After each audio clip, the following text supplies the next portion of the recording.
This time I'm going to show you how to use an ancient technique called a grid to scale and copy a picture. This is an actual photographic picture that has been printed, and notice that I've used a red pen here. It doesn't have to be red, I just used it so I could see it easily. And I've made a regular grid over the surface. The same number of squares were then drawn on this paper at a larger scale.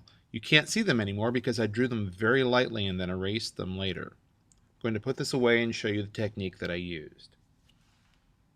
For this example, we're going to be copying, or at least starting to copy, this elephant picture. Notice there are 20 squares on this paper, and I'm going to put 20 squares on this paper in just a moment. This is in progress, and you can see that there are 20 squares with a little bit left over on the edges, but they're regular squares. They're the same height and width.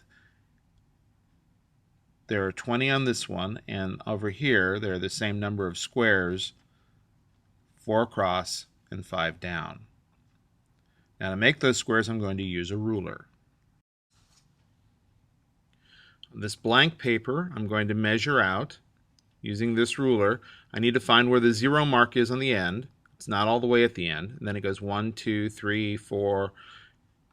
Now since I'm going to make a 2-inch grid, I only need to use the even numbers at the moment. So I'm going to line it up with the 0 on the edge, and then I'm going to go to the 2-inch mark and I'm going to make a dot. And I'm going to go to the 4-inch mark and I'm going to make a dot. Then I'm going to go to 6 and 8.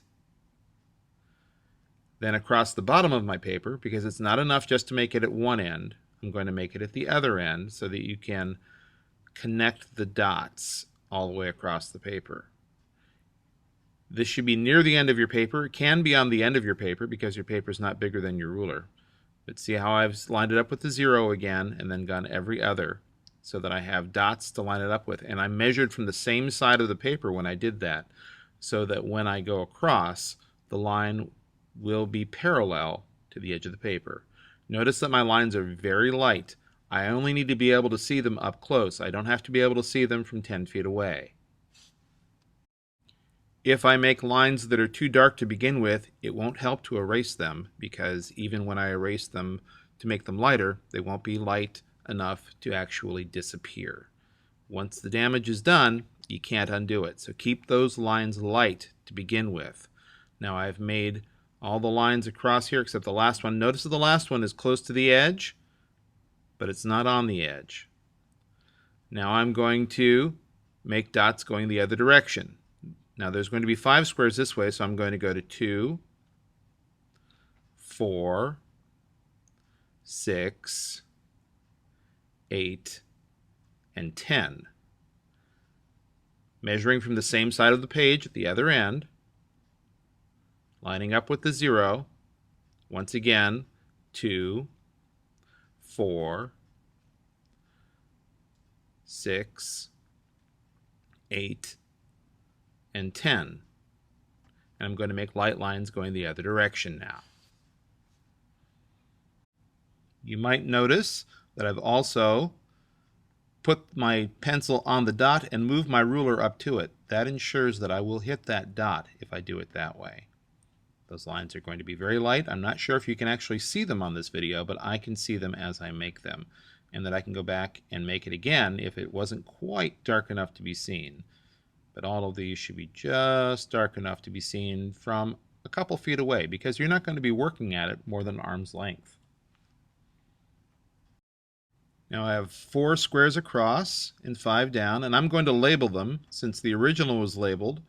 Notice that I have the numbers going down the other side because that's where I left that little bit of extra space. It doesn't matter which side. It doesn't actually always have to be numbered as long as you can find each of the squares. See, there's 1, 2, 3, 4 across each way. So I'm going, here's next row, square for square. You're going to have 1 square for each one on the original.